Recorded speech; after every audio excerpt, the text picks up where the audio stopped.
Hi guys, welcome back.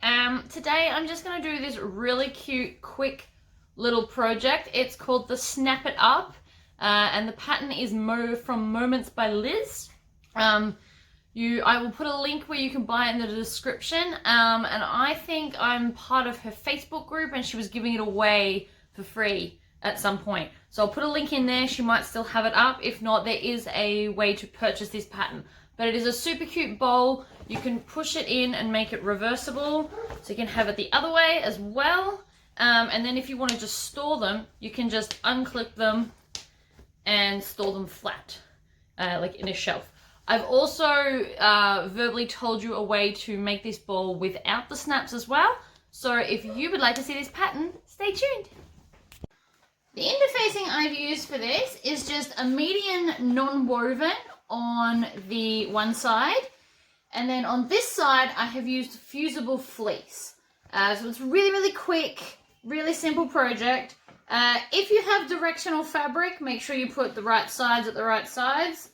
But basically just put it all together.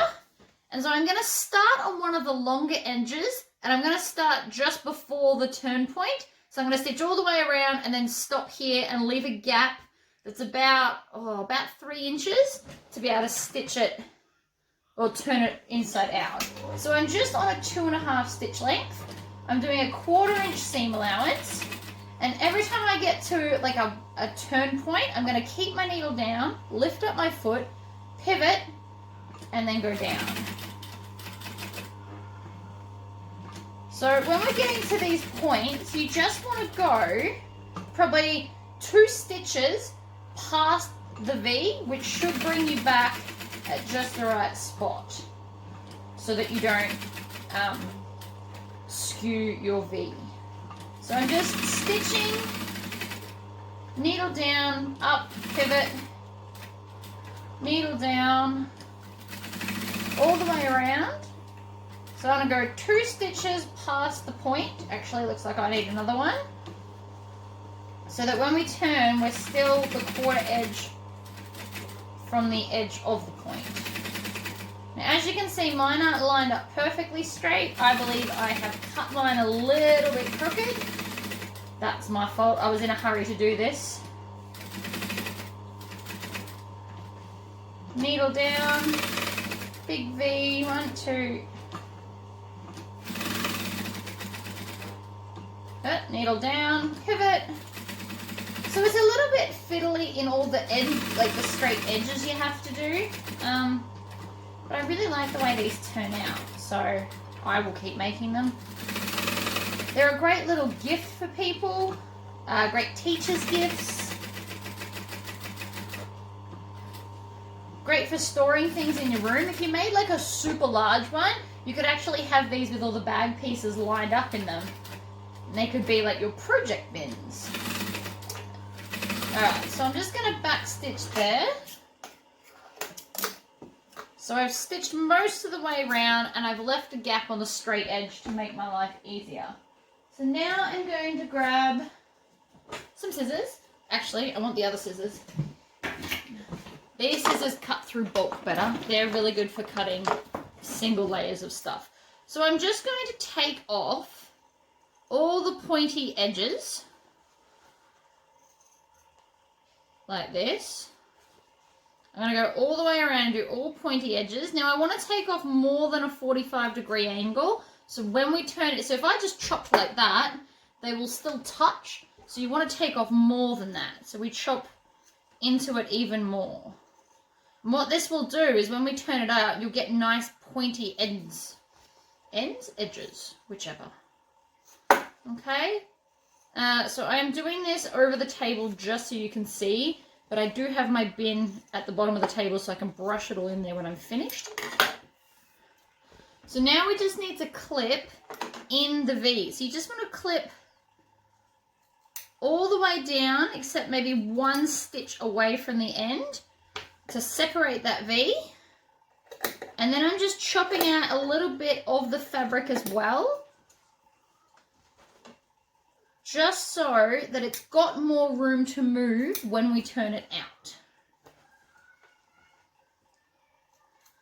So I'm getting really close to those stitch lines, but obviously just not all the way. So that's all the clipping.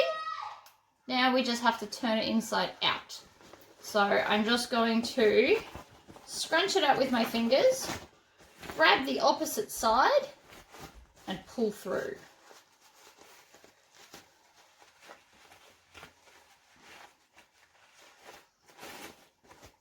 So it should turn pretty easy. The bigger the gap you leave, the easier it is to turn. So now I've got the bulk of it out, I'm going to take my handy dandy pusher. So this is a flute cleaner, but it's basically just a long stick with a rounded end. So you can use anything. And then I'm just going to push out all along that seam. So by pushing along the seam, it's going to push everything out.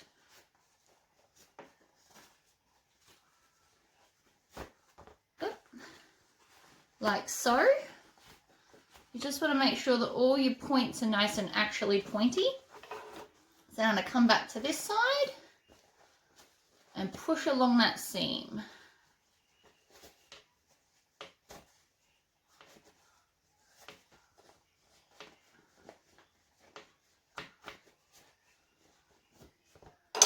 Awesome. Oh, I missed one. All right. There we go. Then I'm going to grab my sew awl. So it's basically a pointy metal poker. And I'm just going to ease out. So I'm basically using this as a lever to just pull out the very corners to make them super pointy. Now you don't want to go in too deep and you don't want to flick too hard, or you'll either snap a seam or pull out some lining, and then you'll have to turn it back in and restitch it. So I'm just gently easing the points out to be super pointy.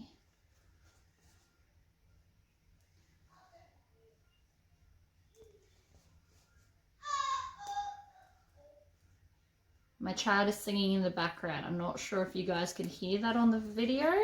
But yeah, he's entertained for the purposes of right now, and he likes to sing. Okay, so now I'm just going to hit pause and I'm going to go and iron this. So I'm going to hit it on both sides, concentrating mainly on my edges just to make it super flat and super crisp. All right, so this is all nice and ironed, and I also forgot to mention I just pushed in the raw edges where our turn was and then ironed that flat as well. So now I'm going to go up to a 3 3/4 stitch length. And I'm just going to top stitch 1/8 of an inch from the edge all the way around. So I did a couple of back stitches to lock my stitches in, and then I'm just going to stitch along. Then we're going to do the same thing we did with the lining, and have our needle down, lift our foot and pivot. So you could do this in a decorative colourful stitch and do something contrasting. So if you were making an all orange bucket, you could do yellow stitching, which would be super cute. Because we're using a longer stitch length, you will see it.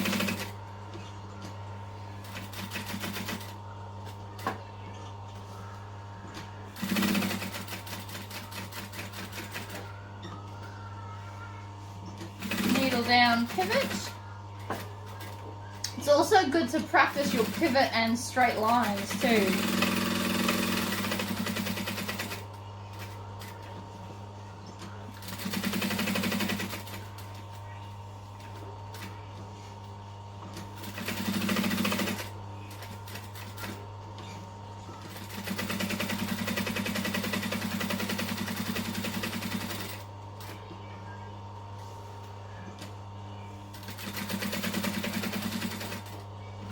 All right, last little bit.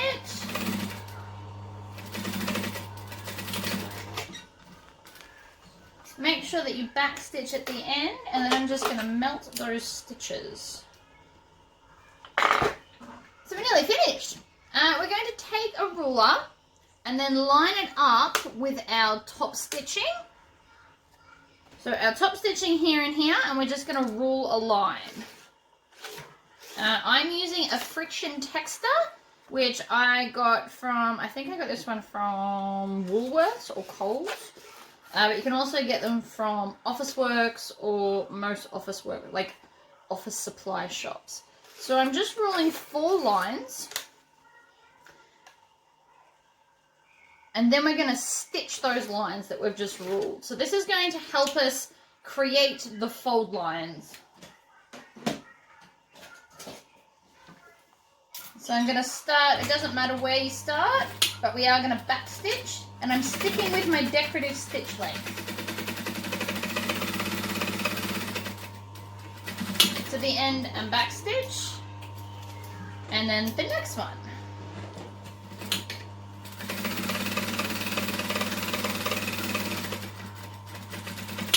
Back stitch. I'm going to trim all my ends at the very end, just while I'm on a roll. Make sure we back stitch.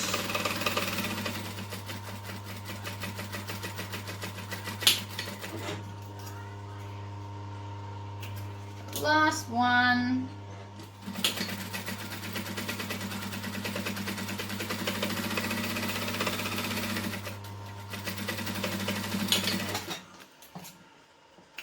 Excellent. So now we just chop all our ends off,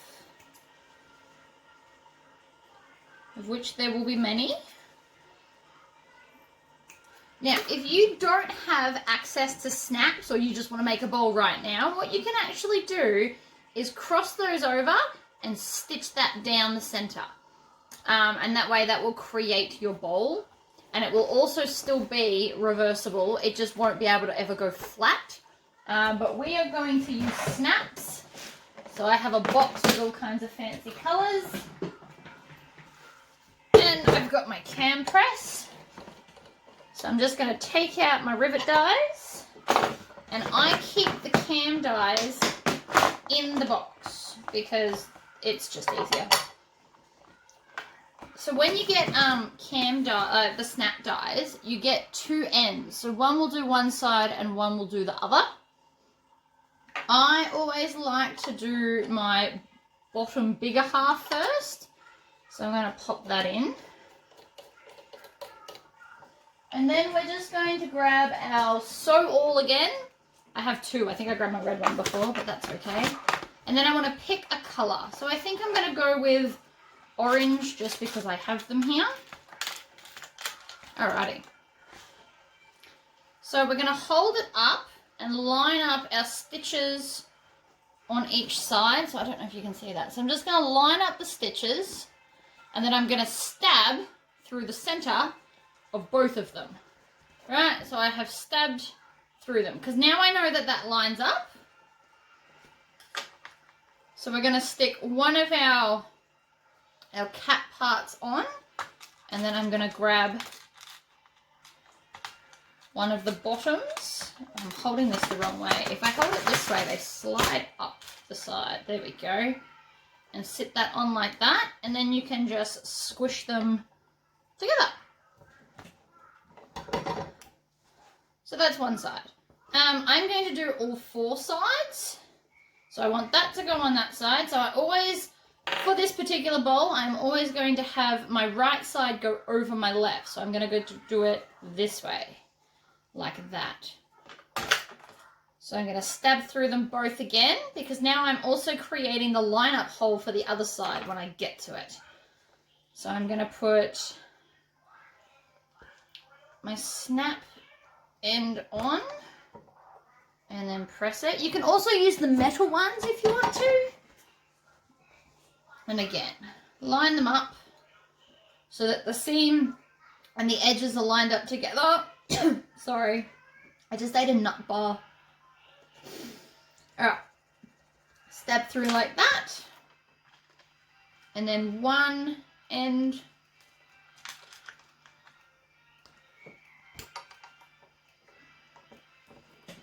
and down, last side.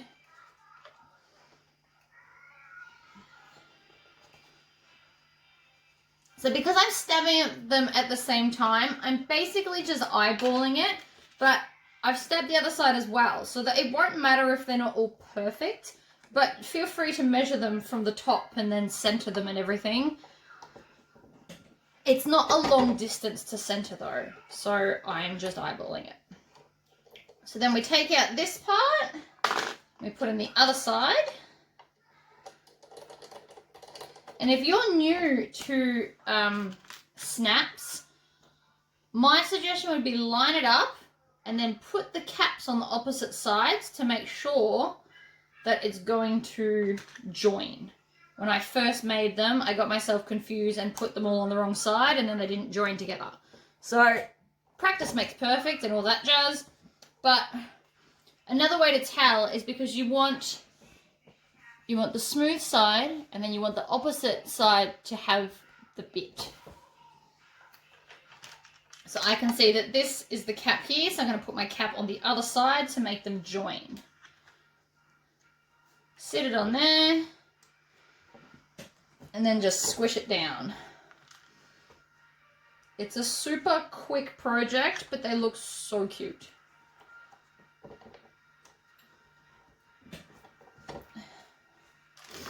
And the last one. You can hear my iron ticking in the background. Okay, so that's all done. Now we can just clip all of those together. And there is one super cute fabric bowl. And then if you don't like it that way, you can just push and flip it to be the other way.